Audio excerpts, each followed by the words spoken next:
کتاب کا بھی ایک دو آئی ہیں جس کا یہی نام ہے. آداب از شاداب. السلام علیکم خواتین و حضرات. پروگرام ہے آپ کی شاعری اور میں ہوں آپ کا میزبان محمد شاداب عباسی. خواتین و حضرات, ہمارے آج اسٹوڈیوز میں موجود ہیں اردو ادب کے ایک ایسے سینئر شاعر, ایک اتنا بڑا نام جن کو پوری دنیا میں جانا اور مانا جاتا ہے, جہاں جہاں اردو زبان بولی اور سمجھی جاتی ہے. آپ کا ترہ امتیاز یہ ہے کہ آپ نے غزل میں اس قدر خوبصورت کام کیا ہے کہ ایک صدی تک انشاءاللہ آپ کے کام کو پڑھا جائے گا, لکھا جائے گا. اگر اس کے بعد بھی اردو زبان رہی تو انشاءاللہ اس پر مزید کام ہوتا رہے گا. ان کا ایک تعارفی شعر میں اب آپ کے گوش گزار کرنا چاہوں گا. آپ لکھتے ہیں کہ سینے میں آباد ہمیشہ رہتی ہے, پہلی محبت یاد ہمیشہ رہتی ہے. جناب عقیل عباس جعفری صاحب, السلام علیکم سر. بہت شکریہ سر, کیسے مزاج ہیں آپ؟ اللہ کا شکر ہے سر. اردو پوائنٹ کی ٹیم کی جانب سے خوش آمدید ہمارے پروگرام میں. سر, سب سے پہلا آپ سے سوال میرا یہ ہے, جی جی آپ نے میرے خیال میں 35 یا 40 سال قبل یہ شعر لکھا تھا, تحریر کیا تھا. جی جی جی سر, اس محبت کے بارے میں کچھ بتانا چاہیں گے ہمارے سامعین کو؟ بالکل بھی نہیں بتانا چاہوں گا, کیونکہ کئی لوگ یہ سمجھتے ہیں کہ یہ شعر ان کے بارے میں لکھا گیا, ایکسپوز ہو جائے گا. یعنی آپ جن کو وہم ہے ان کو وہم نہیں رکھنا. وہم میں ہی مبتلا رہنے دیں. سر, بہت عمدہ. اچھا سر, ایک سوال ہے کہ ہم عموماً پوچھا کرتے ہیں اپنے تمام شعراء کرام سے, شاعری آپ اپنے لیے کرتے ہیں یا لوگوں کے لیے کرتے ہیں؟ شاعری تو دیکھیے دونوں صورتوں میں ہوتی ہے. بعض شاعری ایسی ہوتی ہے کہ جو سیلف ایکسپریشن ہوتی ہے. صحیح. آپ کسی واقعے سے متاثر ہوتے ہیں, کوئی فیلنگز ہوتی ہیں آپ کی, اس کو آپ چاہتے خود بخود وہ شعر میں ڈھل جاتی ہے. مطلب اس کے لیے آپ کو کوئی کوشش نہیں کرنی پڑتی اور وہ غزل ہو جاتی ہے یا شعر ہو جاتا ہے یا نظم ہو جاتی ہے. صحیح. تو ایک تو ہوتی ہے, اور پھر ایک یہ بھی ہوتا ہے کہ جو آپ ظاہر ایک معاشرے کا حصہ ہیں, ایک سوسائٹی کا حصہ ہیں, تو آپ کے ارد گرد بہت سارے واقعات ہو رہے ہیں. صحیح. تو آپ اس سے اثر قبول کرتے ہیں, متاثر ہوتے ہیں اس سے. صحیح. تو وہ بھی خاص طور سے نظمیہ شاعری جو ہوتی ہے اس میں تو بہت حد تک یہ ہوتا ہے کہ آدمی جو دیکھ رہا ہے یا محسوس کر رہا ہے وہ شاعری کے قالب میں ڈھل جاتی ہے. بالکل صحیح. تو دونوں صورتیں ہوتی ہیں. کچھ شاعری مطلب اچھا آپ کو یہ بھی نہیں معلوم ہوتا کہ آپ ابھی آپ نے ایک شعر لکھا, پتہ چلا کہ آدھے گھنٹے میں پوری غزل تیار ہو گئی. کبھی یہ بھی ہوتا ہے کہ آپ نے مطلع لکھ لیا اور سال بھر میں غزل. یہی جو آپ نے ابھی یہ شعر سنایا, سینے میں آباد ہمیشہ رہتی ہے, یہ کوئی کم از کم 15 سال میں یہ غزل مکمل ہوئی. میں صرف مطلع لکھ کے رکھے. صحیح. مطلع لکھا تھا اور اس کے ساتھ ایک شعر اور لکھا تھا. صحیح. 2 شعر لکھے میں نے. اس کے بعد مطلب مختلف مشاعروں میں ہی پڑھتا تھا کہ جیسے غزل سے پہلے 2 شعر. تو سر کہیں ایسا تو نہیں ہوا کہ اس کے بعد آپ کو مطلب کوئی دوسری محبت اور تیسری محبت ہو گئی, آپ نے کہا چلو ٹھیک ہے اس کو بعد میں دیکھیں گے؟ نہیں, یہ تو نہیں سوچا تھا کہ بعد میں دیکھیں گے, لیکن یہ کہ بڑے عرصے تک یہ 2 شعر میرے ایسے ہی پڑے رہے. صحیح. اور پھر ایک دفعہ میں یہاں لاہور سے میں جا رہا تھا اسلام آباد میں. صحیح. اپنے ڈائیور سے, تو وہ اس دن شاید 14ویں کی رات تھی, تو وہ چاند جو ہے وہ ساتھ ساتھ چل رہا تھا. بڑا ایک عجیب سا منظر تھا, رومانٹک میں. کیا بات. تو اس میں یہ غزل مکمل ہو گئی اس کیفیت میں. کیا خوب کیفیت میں غزل مکمل کی ہے سر آپ نے, ماشاءاللہ. سر, آپ کا تعلق مذہبی گھرانے سے ہے ماشاءاللہ سے. آپ نے ایک غزل لکھی جس کی ردیف میں تعلق کا استعمال ہے. جی. یہ جو میرا تیرا تعلق ہے, جسم سے روح کا تعلق ہے. سر, یہ آپ ہمارے سامعین کے لیے ہمیں سنانا. اچھا, یہ غزل جو ہے میری چھوٹی بہر میں ہے, سیل ممتنع کی غزل. جی سر. اور اسی غزل سے میں نے اپنی کتاب کا نام بھی کشید کیا. اچھا, ماشاءاللہ. اس کا نام ہے تعلق. تعلق. تو وہ شعری مجموعہ میرا تیار ہے اور اب آنے والا ہے بہت جلد.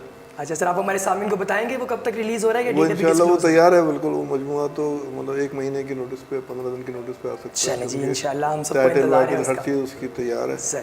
بس تھوڑی سی فرصت کی بات ہے. انشاءاللہ. تو انشاءاللہ وہ چھپ جائے گا بہت جلد. بسم اللہ. تو یہ غزل میں سناتا ہوں آپ کو. جی جی. یہ جو میرا تیرا تعلق ہے, واہ, جسم سے روح کا تعلق ہے. یہ جو میرا تیرا تعلق ہے, جسم سے روح کا تعلق ہے. وہ جو ایک عمر ہم نفس تھا میرا. واہ واہ. وہ جو ایک عمر ہم نفس تھا میرا, اس سے اب نام کا تعلق. واہ واہ واہ سر, واہ واہ واہ واہ, کیا خوب. وہ جو ایک عمر ہم نفس تھا میرا, واہ واہ واہ, اس سے اب نام کا تعلق ہے. اس سے اب نام کا تعلق ہے. وہ بچھڑتا ہے اور نہ ملتا ہے. وہ بچھڑتا ہے اور نہ ملتا ہے. واہ, یہ بھی کوئی بھلا تعلق ہے. واہ واہ واہ واہ. وہ بچھڑتا ہے اور نہ ملتا ہے. سبحان اللہ. یہ بھی کوئی بھلا تعلق ہے. اور سب سے میرے تعلقات الگ، سب سے میرے تعلقات الگ اور اس سے جدا تعلق ہے، واہ واہ، سب سے میرے سب تعلقات سے الگ میرے تعلقات الگ اور اس سے جدا تعلق اور اس سے جدا واہ، واہ تعلق سر ہے، کیا خوبصورت خیال، واہ اور یہ بھی ایک زندگی کا حاصل ہے، یہ بھی ایک زندگی کا حاصل ہے، جو برا یا بھلا تعلق واہ ہے، واہ واہ، یہ بھی زندگی کا یہ بھی حاصل ایک ہے، زندگی کا حاصل واہ ہے، واہ واہ واہ، جو برا یا بھلا تعلق ہے، سبحان اللہ، کیا یا تعلق میرا کسی سے نہیں، یا تعلق میرا کسی سے نہیں، یا ہر ایک سے نیا تعلق ہے، واہ واہ واہ واہ، یا تعلق میرا کسی سے نہیں، یا یا ہر ایک سے نیا تعلق ہے، واہ، اور کوئی بھی جانتا نہیں ہے مجھے، کوئی بھی جانتا نہیں ہے مجھے، شہر بھر سے میرا تعلق ہے، واہ واہ واہ واہ سر، بہت کوئی خوبصورت بھی مقرر، جانتا واہ، نہیں ہے مجھے، سبحان اللہ، واہ واہ واہ، شہر بھر سے میرا شہر تعلق بھر سے ہے، میرا تعلق اور جس کے دم سے ہر ایک تعلق تھا، ہاں، جس کے دم سے ہر ایک تعلق تھا، اب وہی مجھ سے لا تعلق ہے، ہائے ہائے ہائے ہائے، اب جس وہی کے مجھ دم سے، سے ہر ایک واہ، تعلق واہ، تھا، واہ، سبحان اللہ، واہ اب وہی مجھ سے لا تعلق ہے، واہ واہ واہ، اور عشق سب سے عظیم سچائی، عشق سب سے عظیم سچائی، ہجر سب سے بڑا تعلق ہے، واہ واہ واہ سر، عشق کیا سب سے عظیم خوبصورت، سچائی، واہ، ہجر سب سے بڑا ہجر تعلق سب سے بڑا تعلق، یہ جو میرا تیرا تعلق ہے، جسم سے روح کا تعلق ہے، جسم سے روح کا تعلق ہے، سر کیا خوبصورت بات، سر یہ بتائیے، جسم سے اور روح سے کیا محبت الگ الگ ہوتی ہے یا یہ ایک ہی ڈائمنشن میں چلتی ہے؟ میں نے تو یہی لکھا ہے نا کہ جسم اور روح میں جو ایک تعلق ہوتا ہے تو وہ ظاہر ہے وہ اتنا گہرا تعلق ہے کہ اگر روح نہیں ہے تو جسم بیکار ہے، جسم نہیں ہے تو روح بیکار ہے، واہ، تو وہ جو تعلق ہے وہی اصل سر یہ تعلق ہے۔ کچھ لوگوں میں بعض دفعہ شعراء کرام لکھتے ہیں، وہ بات کرتے ہیں کہ صرف مطلب تمہیں تمہاری روح سے عشق ہے، یا کچھ لوگ جو ہیں اسے ایسے، علی بھائی، علی زریون کا ایک شعر ہے کہ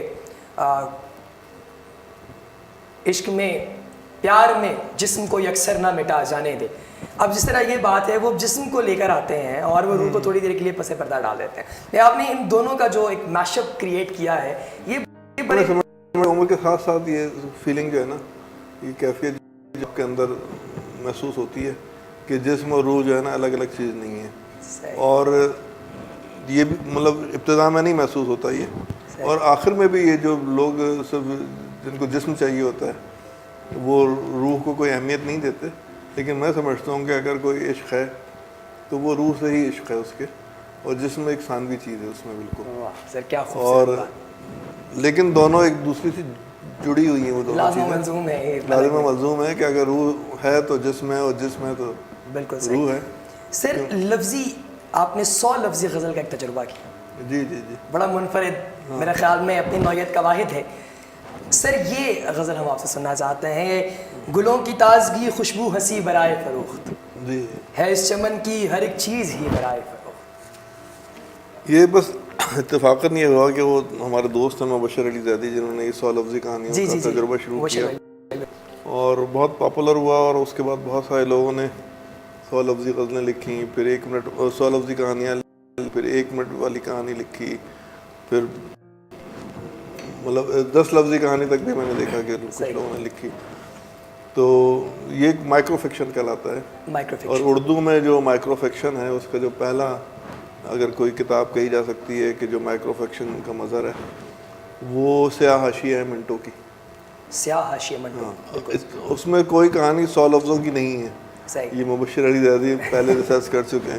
صحیح، اتفاق سے اس میں کوئی کہانی ایسی نہیں ہے، لیکن یہ کہ اس میں چھوٹی چھوٹی کہانی ہے، کوئی 40 لفظوں کی ہے، کوئی 50 کی ہے، کوئی 45 کی ہے، صحیح، تو بہت بہت پر اثر کہانیاں ہیں، اور وہ تقسیم ہند کے وقت جو فسادات ہوئے تھے اس کے پس منظر میں لکھی گئی ہیں، بالکل صحیح، تو یہ جب اس کا تجربہ پاپولر ہوا، مبشر علی زیدی کا میرے بہت اچھے دوست ہیں اور بہت پرانے دوست ہیں، صحیح، تو میں نے سوچا کہ ایک تجربہ میں اپنی فیلڈ میں کروں، بالکل صحیح، میں نے ایک کہانی بھی میں نے اس کو لکھ کے بھیجی تھی 100 لفظوں کی، وہ ایک مرتب کر رہا تھا کہ وہ یہ چاہ رہا تھا کہ کچھ 100 کہانیاں 100 مختلف لوگوں کی لکھی ہوئی ہوں، تو اس نے فیس بک پہ اناؤنس کر دیا کہ میں چاہتا ہوں اس طرح کی ایک کتاب، تو 400-500 کہانیاں آ گئیں، صحیح، اور ظاہر اس میں کچھ بہت اچھی ہیں، کچھ اور اچھے بڑے بڑے لوگوں سے بھی اس نے گزارش کی، صحیح، جیسے انتظار حسین صاحب سے اس نے 100 لفظوں کی کہانی لکھوائی، شکیل زادہ سے لکھوائی، تو اس میں نے 100 لفظوں کی کہانی لکھی تو مجھے اس کی ٹیکنیک پتہ چل گئی کہ 100 لفظوں کی کہانی کیسے لکھتے ہیں اور کس طرح سے ان لفظوں کو کاؤنٹ کیا جاتا ہے. صحیح وہ ایک سافٹ ویئر ہے، اس کے حساب سے وہ ہو جاتا ہے بہت سہولت سے. صحیح پھر میں نے اس کی کتاب پہ ایک دفعہ ریویو لکھا تھا، صحیح 100 لفظوں کا ریویو تھا. کیا بات. تو وہ بڑا خوش ہوا، اس نے کہا کہ یہ تو کسی نے بھی آج تک 100 لفظوں کا ریویو سوچا بھی نہیں تھا کہ میری کتاب پہ لکھے گا. سبحان اس نے بلکہ اپنی اگلی کتاب میں وہ 100 لفظوں کا ریویو بھی شامل کیا. واہ. تو پھر میں نے سوچا کہ میری جو فیلڈ ہے غزل، اس میں تجربہ کروں 100 لفظ اور 100 لفظی غزل لکھوں. تو اب وہ ایک شعر ہوا، 2 شعر ہوا، تو اب میں جا رہا ہوں کہ اب 15 لفظ ہو گئے ہیں، اب 30 لفظ ہو گئے ہیں، اب 40 لفظ ہو گئے ہیں. تو ہوتے ہوتے وہ 100 لفظ اب وہ آخری 5 شعر جو ہوئے تو وہ 85 لفظ ہو گئے تھے. صحیح. اس کے بعد مجھے پھر سوچنا پڑا کہ اب ظاہر ہے 2 شعر تو نہیں ہوں گے 15 لفظوں کے، بالکل صحیح. ایک ہی شعر ہے جس میں وہ 15 لفظ مجھے سمونے ہیں. صحیح تو وہ پھر وہ آخری شعر ذرا محنت سے ہوا، صحیح. کیونکہ آپ کو اس میں قافیہ، ردیف، وزن، اور پھر سب سے بڑی بات جو شعر میں ہوتی ہے کہ خیال، خیال وہ بھی رکھنا ہے. تو وہ آخری شعر 15 لفظوں میں پورا خیال بیان کیونکہ کرنا. 5 شعر تو میں نے آزادی سے کہہ لیے، صحیح.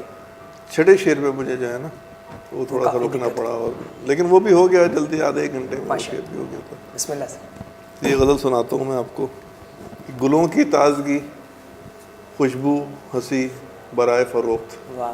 گلوں کی تازگی، خوشبو، ہنسی، برائے فروغ. برائے فروخت ہے اس چمن کی ہر ایک چیز ہی برائے فروغ. برائے فروخت. ہائے. گلوں کی تازگی، خوشبو، ہنسی، برائے فروخت فروخت. ہے اس چمن کی ہر ایک چیز ہی برائے فروغ. برائے فروخت. اور سبھی کے ماتھے پہ تختی لگی ہوئی ہے یہاں. سبھی کے ماتھے پہ تختی لگی ہوئی ہے یہاں. ہائے ہائے کوئی برائے نمائش، کوئی فروخت. ہائے ہائے ہائے ہائے سر. واہ واہ واہ. سبھی کے ماتھے پہ تختی لگی ہوئی ہے یہاں. ہائے ہائے. کوئی برائے نمائش، کوئی برائے فروخت. واہ. وزیر و شاہ بکے سو بکے مگر اب کے. وزیر و شاہ بکے سو بکے مگر اب کے ہیں اسپ و فیل و پیادہ سبھی برائے فروخت. واہ واہ واہ سر. واہ واہ واہ. وزیر و شاہ بکے سو بکے مگر اب کے واہ واہ واہ. ہیں اسپ و فیل و پیادہ سبھی برائے فروخت. ہائے. بس ایک شام گزاری تھی اس کی یاد کے ساتھ. بس ایک شام گزاری تھی اس کی یاد کے ساتھ. ہے اب وہ شام بھی وہ یاد بھی برائے فروخت. واہ واہ واہ سر. واہ. بس ایک شام گزاری تھی اس کی یاد کے ساتھ. واہ. ہے اب وہ شام بھی وہ یاد بھی برائے برائے فروخت. پھر ایک موڑ کہانی میں آ گیا ایسا. پھر ایک موڑ کہانی میں آ گیا ایسا تھا جس میں مرکزی کردار ہی برائے فروغ. برائے واہ واہ فروخت. سر. واہ واہ واہ واہ واہ سر. واہ. پھر ایک واہ موڑ واہ واہ سر. واہ. کہانی میں آ گیا ایسا آہا. تھا جس میں مرکزی کردار ہی برائے فروخت. اور وہ آخری شعر جس کا ذکر کیا میں نے کہ سبھی کو مہلت یک دو نفس رہی درکار. آہا. سبھی کو مہلت یک دو نفس رہی درکار. آہا. کہیں نہیں تھی مگر زندگی برائے فروخت. واہ واہ واہ واہ. سبھی کو مہلت یک دو نفس رہی درکار. کہیں نہیں تھی مگر زندگی برائے زندگی فروخت. برائے فروغ. گلوں کی تازگی، خوشبو، ہنسی، برائے فروخت کیا ہے اس چمن کی چیز ہی برائے. سر. سبحان اللہ سر. واہ واہ واہ سر. سلامت رہیے. ماشاءاللہ بہت خوبصورت غزل. سر یہ بتائیے کہ چونکہ انٹرنیٹ کا زمانہ ہے، ہم کچھ دیر پہلے شو سے پہلے یہ بات بھی کر رہے ہیں، آپ کو کیا لگتا ہے کہ انٹرنیٹ نے نئے لکھاریوں کو یا جو لکھنے والے لوگ ہیں آلریڈی ان کو کتنا فائدہ دیا؟ بھئی ایک تو یہ سب سے بڑا فائدہ ہوا کہ دنیا بھر میں جتنے بھی یعنی شاعری سے جڑے ہوئے لوگ ہیں، ہندوستان میں، پاکستان میں، کینیڈا، امریکہ، آسٹریلیا، برطانیہ، یورپ، وہ سب ایک دوسرے سے انٹر لنکڈ ہو گئے. بالکل صحیح. اور سیکنڈز میں یا منٹوں میں ہماری چیزیں ایک دوسرے تک پہنچ جاتی ہیں، ان کے کمنٹس آ جاتے ہیں. دوسرا فائدہ یہ ہوا کہ جو پہلے ہم ایک غزل لکھتے تھے، پھر اس کو کسی ادبی پرچے میں بیچتے تھے، پھر وہ یہ کہتا تھا کہ جی یہ کسی اور پرچے کو نہیں بھیجیں، پھر پتہ چلتا تھا کہ جی 6 مہینے کے بعد اس کا شمارہ آیا، اس میں چھپی ہے نہیں چھپی ہے، تو کافی مسئلہ مسئلہ ہوتا تھا. اور پھر یہ کہ اس پر لوگوں کا ریئیکشن کیا ہے اور لوگوں کا رد عمل کیا ہے وہ نہیں پتہ چلتا تھا. پھر اس کے اگلے شمارے کا آپ انتظار کریں کہ اس میں شاید کسی نے آپ کی غزل کے حوالے سے بات کی ہو. بالکل صحیح. تو وہ لوگوں کو یہ نہیں پتہ چلتا تھا کہ میری غزل جو ہے چھپنے کے بعد کہاں تک پہنچی اور کہاں کس کس لوگوں نے اس کا کس طرح سے استقبال کیا. صحیح. اب تو یہ ہے کہ اچھا مشاعروں میں تو ظاہر داد مل جاتی تھی, پڑھ لیتے تھے لوگ, لیکن چھپنے کی حد تک جو ہے نا بڑے مسائل تھے. بالکل صحیح. اب یہ کہ نئے لوگوں کو, لکھنے والوں کو ایک فورم مل گیا. بالکل صحیح. وہ ادھر غزل لکھتے ہیں, ادھر فیس بک پہ لگاتے ہیں, پھر فوراً ان کو پتہ چل جاتا ہے, یا ان باکس میں ایک دوسرے سے مشورہ کر لیتے ہیں کہ بھائی میں نے یہ غزل لکھی ہے ذرا دیکھ لیجیے, یا ای میل کر دیتے ہیں. بالکل صحیح. تو اس میں ظاہر ہے ایک شاعروں کو تو یہ فائدہ ہوا, خاص طور سے نئے شاعروں کو, کہ ان کو فوری طور پر اپنی غزل کے بارے میں صحیح رد عمل کا علم ہو جاتا ہے. لیکن دوسری طرف یہ بھی ہو رہا ہے کہ اب وہ بہت زیادہ اس کے اندر رد و یابس بھی آ گیا ہے, بہت فضول چیزیں بھی. بالکل صحیح. اور یہ کہ غزل وہ ادھر لکھیں گے اور پھر بعد میں گلا کریں گے کہ آپ تو ہماری غزل پہ کوئی تبصرہ ہی نہیں کرتے, آپ تو ہماری غزل دیکھتے ہی نہیں. حالانکہ میں نے ایک دفعہ لکھ بھی دیا تھا کہ بھئی تبصرہ نہ کرنا بھی ایک تبصرہ ہے. اگر میں آپ کی کسی بات پہ تبصرہ نہیں کر رہا ہوں تو اسے بھی میرا تبصرہ سمجھے, اسے میرا تبصرہ سمجھیے سر. بہت خوبصورت. کیونکہ ظاہر ہے اب وہ اس میں لڑائی جھگڑے شروع ہو جاتے ہیں. ادھر آپ نے, میں نے غزل لکھی, آپ نے کہا کیا فضول غزل ہے. اچھا میں تو جواب نہیں دوں گا اس کا. میرے کوئی دوست ہے یا میں کسی کو کہوں گا یار دیکھو یہ اس آدمی نے میری غزل پہ یہ کمنٹ کیا ہے تو ذرا اس کو دیکھو. صحیح. اس کو تو میں نے ان باکس میں کر دیا یا فون کر دیا, نے فوراً جا کے کہا کہ نہیں جناب یہ تو عجیب و غریب شاہکار غزل شعر ہے, اور شاہکار غزل ہے, اور یہ تو میر سے بڑی ہے غزل اور غالب سے بڑی ہے. تو وہ ایک عجیب و غریب اس کے اندر ایک ڈبیٹ شروع ہو جاتی ہے. بالکل صحیح. کہ غزل آپ کوئی لکھے اور اس کے اوپر اگر آپ صحیح کمنٹ کر دیں تو بھی مسئلہ ہے. صحیح. اچھا پھر ایک فورم یہ بھی بنا انٹرنیٹ پہ, فیس بک پہ خاص طور سے, کہ بہت سارے ایسے بنے جو فی البدی مشاعرے کراتے ہیں.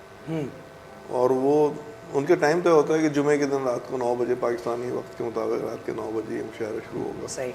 تو کوئی برطانیہ میں بیٹھا ہے وہ وہاں پہ شام کو 5 بجے ہیں, کوئی امریکہ میں بیٹھا ہے کوئی, تو وہ سب آن لائن ہو جاتے ہیں. اگر وہ ادھر وہ مصرع طرح دیا جاتا ہے, عام طور پہ یہ خیال کیا جاتا ہے کہ اس دن یا اس ہفتے کسی مشہور شاعر کی برسی ہو یا سالگرہ ہو تو اس کا کوئی مصرع دے دیں. صحیح. تو اس پر فی البدی لکھنے کی پریکٹس ہوتی ہے لوگوں کو. صحیح. اور اس میں یہ پتہ چل جاتا ہے کہ کون آدمی کتنا کیپیبل ہے, کتنا, یعنی فی البدی میں اصل میں کھلتا ہے کہ کون کتنے پانی میں, کون کتنے پانی میں. بالکل صحیح. تو یہ اچھا پھر اس سے ظاہر ہے کہ لوگوں کا ایک دوسرے سے انٹریکشن بھی ہوتا ہے, ملاقاتیں بھی ہوتی ہیں پھر بعد میں. اور جو ہمارا دائرہ تھا وہ بہت وسیع ہو گیا. صحیح. پڑھنے والوں کا اور سراہنے والوں کا, اور جو بھی آپ کہہ لیں تھے, تو پوری دنیا میں. اب وہ جو پہلے آپ ایک غزل پڑھتے تھے اپنے محلے میں, اپنے حلقہ احباب میں, دوستوں میں, اپنے شہر میں سناتے تھے, اب وہ منٹوں میں پوری دنیا میں پہنچ جاتی ہے. بالکل صحیح. سر ایک طرف تو آپ بات کر رہے ہیں یہاں پہ سوشل لائف, مطلب سر بندہ سوشل ہو جاتا ہے صاحب. اچھا آپ کی غزل میں اس سے تھوڑا سا ڈفرینٹ سیناریو میں نظر آتا ہے. آپ نے لکھا ہے یہ بات نہیں ہے کہ تجھی سے نہیں ملتا, ایک عمر ہوئی میں کسی سے نہیں. ایسا ہے دیکھیے غزل میں ضروری نہیں ہے کہ لکھ رہا ہوں آپ کا ذاتی تجربہ ہو, تو آپ کسی اور کا تجربہ بھی لکھ سکتے ہیں. بالکل صحیح. بیشتر تو ظاہر ہے آدمی اپنا ہی تجربہ لکھتا ہے, لیکن یہ کہ غزل میں کچھ نہیں پتہ ہوتا کہ کہاں سے کیا خیال آئے گا اور وہ کس طرح سے شعر کے قالب میں ڈھل جائے گا. لیکن ایک چیز میں کہوں گا اپنے نئے لکھنے والوں سے کہ غزل آپ نے ادھر لکھتے ہیں اور ادھر 1 گھنٹے کے بعد اس کو انٹرنیٹ پہ اپلوڈ کر دیتے ہیں. یہ نہیں ہونا چاہیے.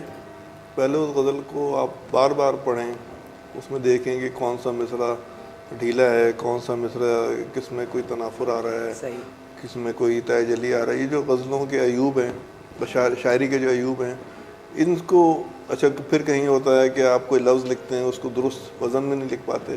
صحیح. تو پہلے تو آپ پڑھیں کہ اساتذہ کی شاعری کیا ہے, اس کے بعد غزل لکھیں اور اس کو فوری طور پہ جو ہے نا اپلوڈ نہ کریں. اس کو تھوڑا سا صبر کریں اور اس کے بعد اس کو 2-4 دن یا اپنے کسی مخصوص سرکل میں پہلے آپ اس کو سرکولیٹ کر لیں کہ بھئی یہ میں نے غزل لکھی ہے, ذرا مجھے مشورہ دو کہ اس میں کوئی مسئلہ تو نہیں آ رہا. صحیح.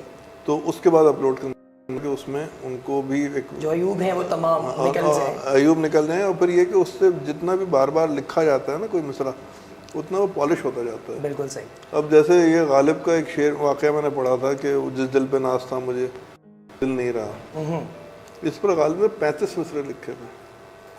غالب جیسے بڑے شاعر نے, پرفیکٹ شاعر نے, اور میں سمجھتا ہوں وہ اسی لیے بڑا شاعر ہے کہ وہ اتنی محنت کرتا تھا ایک شعر پر. واہ. 35 اس نے مصرع لکھے. پھر وہ مصرع آیا کہ عز نیاز شوق کے قابل نہیں رہا, جس دل پہ ناز تھا مجھے وہ دل نہیں رہا. اور وہ 34 مصرع موجود ہیں اس کے ہاتھ کے لکھے ہوئے, کٹے ہوئے. ہاں وہ موجود ہیں کہ وہ 34 مصرع لکھے کیا تھے. اقبال کے یہاں بھی یہ تھا, اور جتنے بھی بڑے شاعر ہیں اس میں کوئی ایپ نہیں ہے کہ آپ اپنا لکھا ہوا کاٹیں, بار بار لکھیں اس کو, بار بار اس کو کوشش کریں کہ مصرع سیدھا ہو جائے, بامانی ہو جائے, اس میں خیال آفرینی آ جائے. ہمارے یہاں تو بس یہ اچھا پھر بحث کرتے ہیں کہ جی مجھ پہ تو ایسے ہی آیا تھا یہ شعر. کیا مطلب مجھ پہ یار غالب پر نہیں آیا ہوگا ویسے ہی. سر بسم اللہ, ہم آپ سے یہ غزل سننا چاہیں گے. یہ بات نہیں ہے کہ تجھی سے نہیں ملتا, ایک عمر ہوئی کسی سے نہیں ملتا. ایک عمر ہوئی ہے میں کسی سے, ایک عمر ہوئی ہے. سر میرے پاس یہ بات نہیں ہے کہ تجھی سے نہیں ملتا. واہ. ایک عمر ہوئی ہے میں کسی سے نہیں ملتا, اور دنیا سے تو ملتا ہے پتہ تیری گلی کا. دنیا سے تو ملتا ہے پتہ تیری گلی کا, دنیا کا پتہ تیری گلی سے نہیں ملتا. واہ واہ واہ واہ واہ واہ. دنیا کا پتہ تیری نہیں, دنیا سے تو ملتا ہے پتہ تیری گلی کا. واہ واہ واہ. کیا بات. دنیا کا پتہ تیری گلی سے نہیں ملتا, اور جو سست قدم ہیں وہی پا لیتے ہیں منزل. واہ. جو سست قدم ہیں وہی پا لیتے ہیں منزل, اس عشق میں کچھ تیز روی سے نہیں ملتا. واہ واہ واہ واہ واہ واہ. سر کیا خوبصورت شعر ہے سر. جو سست ہیں وہی پا لیتے ہیں منزل. کیا بات ہے. کیا اس عشق میں کچھ تیز روی سے نہیں ملتا, تیز روی سے نہیں ملتا. اور اس بزم میں جاتا ہوں میں جس شخص سے ملنے, اس بزم میں جاتا ہوں میں جس شخص سے ملنے, اس میں جا کر میں اسی سے نہیں ملتا. کیا بات ہے سر. اس بزم میں جاتا ہوں میں جس شخص سے ملنے, واہ واہ واہ. اس بزم میں جا کر میں اسی سے نہیں ملنا. اور یہ بات بھی آشفتہ سری نے ہی بتائی, یہ بات بھی آشفتہ سری نے ہی بتائی, کچھ بھی یہاں آشفتہ سری سے نہیں ملتا. کچھ بھی یہاں آشفتہ سری سے نہیں ملتا. اور فرہاد ہو رانجھا ہو کہ وامق ہو کہ مجنوں, فرہاد ہو رانجھا ہو کہ وامق ہو کہ مجنوں, احوال میرا ان میں کسی سے نہیں ملتا. احوال میرا ان میں کسی سے نہیں ملتا. سبحان اللہ. واہ واہ واہ. یہ بات نہیں ہے کہ تجھی سے نہیں ملتا. کیا بات ہے. کیا بات. ایک عمر ہوئی ہے میں کسی سے نہیں. کیا بات. سر میں نے انٹروڈکشن میں جو آپ کا ایک شعر اب آپ کو سنایا, میرے خیال میں سر ہم چاہیں گے کہ ایک ایسی غزل جو کہ چاند کے ساتھ ساتھ چلتی ہوئی مکمل ہوئی ہے, جیسے کہ آپ نے بتایا, اور اتنے عرصے میں مکمل ہوئی ہے, ہم آپ سے وہی غزل جو سینے میں آباد ہمیشہ رہتی ہے. بسم اللہ سر. سینے میں آباد ہمیشہ رہتی ہے پہلی محبت یاد ہمیشہ رہتی ہے. سینے میں آباد ہمیشہ رہتی ہے پہلی محبت یاد ہمیشہ رہتی ہے, جہاں وہ شاد رہے آباد رہے, جہاں رہے وہ شاد رہے آباد رہے, یہی دعا بس یاد ہمیشہ رہتی ہے. واہ واہ واہ. جہاں رہے وہ شاد رہے آباد رہے, یہی دعا بس یاد ہمیشہ رہتی ہے. اور شہر میں چاہے جتنا بھی سناٹا ہو, شہر میں چاہے جتنا بھی سناٹا ہو, ایک گلی آباد ہمیشہ رہتی ہے. ایک گلی آباد ہمیشہ رہتی ہے. شہر میں چاہے جتنا بھی سناٹا ہو, ایک گلی آباد ہمیشہ رہتی ہے. اور ایک خلش رہتی ہے تجھ سے ملتے ہوئے, ایک خلش رہتی ہے تجھ سے ملتے ہوئے, ایک خلش تیرے بعد ہمیشہ رہتی ہے. ایک خلش تیرے بعد ہمیشہ, ایک خلش رہتی ہے تجھ سے ملتے ہوئے, ایک خلش تیرے بعد ہمیشہ رہتی ہے. اور جسم تو ہوتا ہے زنجیروں کا عادی, جسم تو ہوتا ہے زنجیروں کا عادی, سوچ مگر آزاد ہمیشہ. واہ واہ واہ. جسم تو ہوتا ہے زنجیروں کا عادی, سوچ مگر آزاد ہمیشہ رہتی ہے. سر کیا بات. واہ، سینے میں آباد ہمیشہ رہتی ہے، سبحان اللہ سبحان اللہ، پہلی محبت یاد ہمیشہ رہتی سر آپ کا تعلق، میں اب اپنے ناظرین کو بھی بتانا چاہتا کا تعلق جو ہے وہ اردو لغت بورڈ کراچی کے زیر اہتمام ہمارے پاس جو ادارہ ہے اس کے سر مدیر اعلیٰ ہیں. اور سر آپ اپنے ادارے کے بارے میں کچھ بتائیے کہ اردو ادب کے حوالے سے آپ کا ادارہ کیا کہہ؟ یہ بڑا اہم ادارہ ہے اردو کا، جس کے بارے میں بہت کم لوگ جانتے ہیں. صحیح. اردو لغت بورڈ 1958 میں قائم ہوا تھا اور اگلے سال 14 جون کو اس کے قیام کو مکمل ہو جائیں گے. سبحان اللہ، کیا بات. یہ مولوی عبدالحق نے قائم کیا تھا، بابا اردو نے. صحیح صحیح. اور اس میں جوش ملی آبادی، نسیم امگوبی، ابواللہ صدیقی، فرمان فتح پوری، شان الحقی اور اس طرح کے بے شمار اکابر جن کو لغت پر اور لسانی امور پر دسترس تھی، واہ، وہ سب لوگ اس سے وابستہ رہے. کیا بات. تو 21 سال کوئی 20 سال کے بعد اردو لغت کی پہلی جلد شائع ہوئی 1978 میں. صحیح. اور وہ الف سے شروع ہونے والے الفاظ پر مشتمل تھی. صحیح. اچھا، اس لغت کو تاریخی اصول پر مرتب کیا گیا، اور تاریخی اصول میں تھوڑا سا بتاتا ہوں آپ کو کہ پہلی لغت جو تھی وہ آکسفورڈ انگلش ڈکشنری تھی. صحیح. جو تاریخی اصول پر مرتب ہوئی تھی. اس کے بعد ایک جرمن لغت مرتب ہوئی. صحیح. اور اردو تیسری زبان تھی جس میں اس کام کا آغاز ہوا. صحیح. تاریخی اصول یہ ہے کہ کوئی بھی آپ ایک لفظ لیتے ہیں، جیسے آپ نے محبت کا لفظ لیا، تو آپ یہ دیکھیں گے کہ یہ محبت کا لفظ جو ہے وہ 1700 کچھ میں کسی شخص نے اپنی کسی تحریر میں استعمال کیا. پھر آپ نے دیکھا کہ 1800 کچھ میں بھی یہ لفظ استعمال ہوا، فلاں مصنف نے استعمال کیا. صحیح. یا فلاں شاعر نے استعمال کیا. پھر 1900 کچھ میں بھی 3 صدیاں کی سند لی جاتی ہیں ہر لفظ کے بارے میں. صحیح. یہ مختلف تین صدیوں میں یہ لفظ ایسے میجر ادیب کو لیا جاتا ہے اس میں عام طور پہ، اور اگر نہ مل رہا ہو میجر ادیب تو پھر کسی جونیئر ادیب کی سند بھی لے لیتے ہیں. صحیح. وہ بھی نہ مل رہی ہو تو لغت کی سند بھی لے لیتے ہیں. لیکن یہ کہ وہ لفظ جو بھی لکھا جائے گا اس کے جو معنی لکھے جائیں گے وہ کسی سند سے لکھے جائیں گے. صحیح. یعنی کہ یہ فلاں جملے میں پیورلی مستند کر کے تو یہ اس طرح استعمال ہوا، اور وہ کتاب کس سن میں چھپی، صحیح، اس کتاب کا نام کیا تھا اور اس کے کس صفحے پر یہ لفظ موجود صحیح، ہے. بالکل صحیح. تو یہ تاریخی اصول ایک کہلاتا ہے. اور اس پر جو پہلی لغت جیسے میں نے بتایا کہ آکسفورڈ، تو یہ 32 سال تک یہ لغت شائع ہوتی رہی، اس کے مختلف جلدیں. صحیح. اور سن 2010 میں یہ اس کی 22 جلدیں مکمل ہو گئیں، اور یہ تک جا کے یہ جلد یہ لغت ختم ہو گئی، مکمل ہو گئی. بالکل صحیح. جب یہ لغت ختم ہوئی تو اندازہ یہ ہوا کہ آکسفورڈ انگلش ڈکشنری جو تھی وہ 12 جلدوں پر مشتمل تھی. جرمن ڈکشنری جو تھی وہ 16 جلدوں پر مشتمل تھی. اور ہماری اردو زبان اتنی رچ ہے کہ اس کی جو لغت شائع ہوئی وہ 22 جلدوں پر مشتمل تھی. کیا بات سر، کیا بات. ایسے فارسی میں بھی ایک لغت ہے لیکن وہ تاریخی اصول پر نہیں ہے، دہ خدا کہلاتی ہے. وہ اس کے مرتب کا نام دہ خدا تھا. صحیح. لغت دہ خدا بالکل صحیح. 50 جلدوں پہ، لیکن وہ بہت چھوٹے چھوٹے سے والیومز ہیں. صحیح. یعنی وہ 200 صفحے کے والیومز ہیں. تو ہماری لغت کے جیسے 22 جلدیں ہیں تو شاید 10 جلدوں میں وہ پوری صحیح. سر ماشاء اللہ، اللہ پاک اس ادارے کو سلامت رکھے. یہ تو کام ہو گیا تھا سن 2010 میں. صحیح. اب میں جب سے آیا اس ادارے میں تو ہم نے یہ سوچا کہ اب اس کو کس طرح سے مطلب اب نیا کیا کام کیا جائے اس میں. صحیح.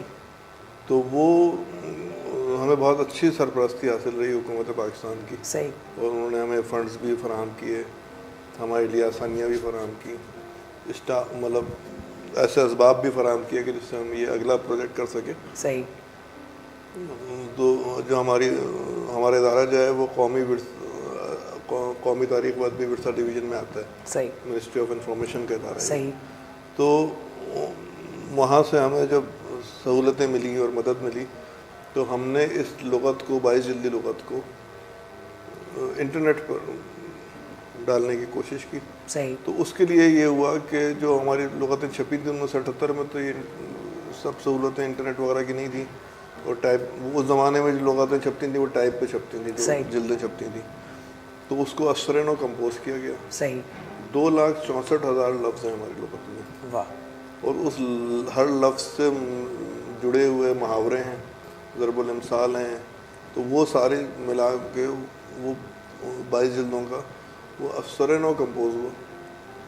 اور کمپوز ہونے کے بعد ہم نے اپنی ویب سائٹ پر جو اردو ڈکشنری بورڈ .gov.b کی ایک ویب سائٹ ہے اس پر بھی اس کو اپلوڈ کر دیا. صحیح. اور اس کی ایک موبائل ایپ بھی بنائی. صحیح. اردو لغت کے نام سے. صحیح. تو آپ اپنے اینڈرائڈ فون میں پلے اسٹور میں جا کے اس کو ڈاؤن لوڈ کر سکتے ہیں, انسٹال کر سکتے ہیں. انسٹال کرنے کے بعد آپ اس میں ایک سرچ کا ایک خانہ ہے تلاش کے نام سے, صحیح, اس میں آپ وہ لفظ ٹائپ کریں, اس کو کلک کریں, تو وہ لفظ جہاں جہاں بھی اس لغت میں استعمال ہوا ہے وہ سب آپ کے سامنے کھل جائے گا. بہترین. تو ہم سامعین کو یہ بتاتے چلیں کہ اس لغت کو آپ اپنی اردو مزید بہتر کرنے کے لیے پلے اسٹور سے ڈاؤن لوڈ کر سکتے ہیں.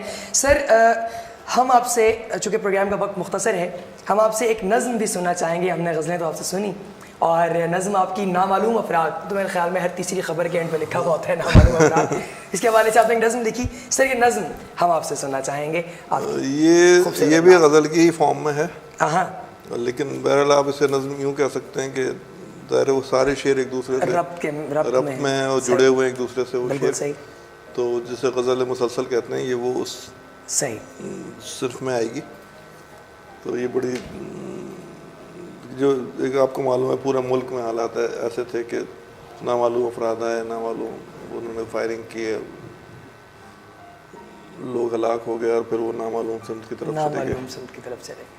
تو اس ایک دفعہ میں مطلب اسی طرح کی خبریں پڑھ رہا تھا, ایک ٹی وی چینل میں تھا میں, تو میں بہت الجھن میں آ گیا نا کہ یار کیا ہو رہا ہے. تو اس میں یہ غزل شروع ہوئی, اور یہ میرا خیال ہے بمشکل اس کو آدھا گھنٹہ لگا اس غزل کو تو یہ مکمل ہو گیا. کیا بات, بسم اللہ سے. کہ پہلے شہر کو آگ لگائیں نامعلوم افراد. صحیح. پہلے شہر کو آگ لگائیں نامعلوم افراد, اور پھر امن کے نغمے گائیں نامعلوم افراد. کیا بات. پہلے شہر کو آگ لگائیں نامعلوم افراد, اور پھر امن کے نغمے گائیں نامعلوم افراد. نامعلوم افراد. لگتا ہے انسان نہیں ہے کوئی چھلاوا ہے, لگتا ہے انسان نہیں ہے کوئی چھلاوا ہے, سب دیکھیں پر نظر نہ آئے نامعلوم افراد. نامعلوم کیا بات ہے, کیا بات ہے. سب دیکھیں, لگتا ہے انسان نہیں ہے کوئی چھلاوا ہے, واہ واہ واہ, سب دیکھیں پر نظر نہ آئے نامعلوم افراد. نامعلوم افراد. کیا خوب. ہم سب ایسے شہر ناپرساں کے باسی ہیں, ہم سب ایسے شہر ناپرساں کے باسی ہیں, جس کا نظم و نسق چلائیں نامعلوم افراد. ہائے ہائے ہائے سر, کیا خوبصورت شعر. ہم سب ایسے شہر ناپرساں کے باسی ہیں, ہائے ہائے, جس کا نظم و نسق چلائیں نامعلوم افراد.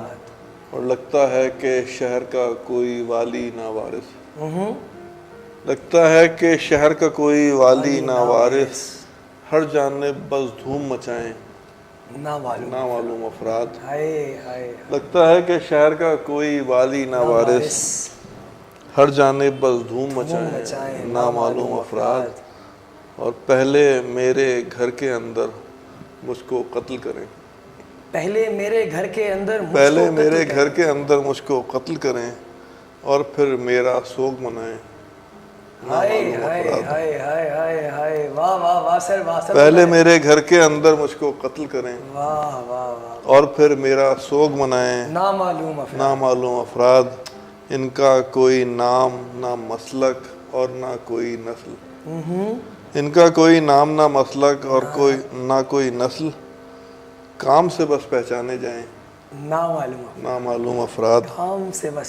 ان کا کوئی نام نہ مسلک اور نہ کوئی نسل, کام سے بس پہچانے جائیں نامعلوم افراد. اور شہر میں جس جانب بھی جائیں ایک ہی منظر ہے, شہر میں جس جانب بھی جائیں ایک ہی منظر ہے, آگے پیچھے دائیں بائیں نامعلوم افراد. کیا بات ہے سر, کیا بات ہے, کیا بات. شہر میں جس جانب بھی جائیں ایک ہی منظر ہے, آگے پیچھے دائیں بائیں نامعلوم افراد. پہلے شہر کو آگ لگائیں نامعلوم افراد, اور پھر امن کے نغمے گائیں نامعلوم. سر بہت شکریہ ہمارے پروگرام میں آنے کے لیے. خواتین و حضرات, آپ ہماری آج اسپیشل ٹرانسمیشن دیکھ رہے تھے. ہمارے پروگرام کے متعلق اپنی قیمتی رائے سے آگاہ کرنا ہرگز نہ بھولیے گا. آپ سب کی سماعتوں کا بہت شکریہ. السلام علیکم.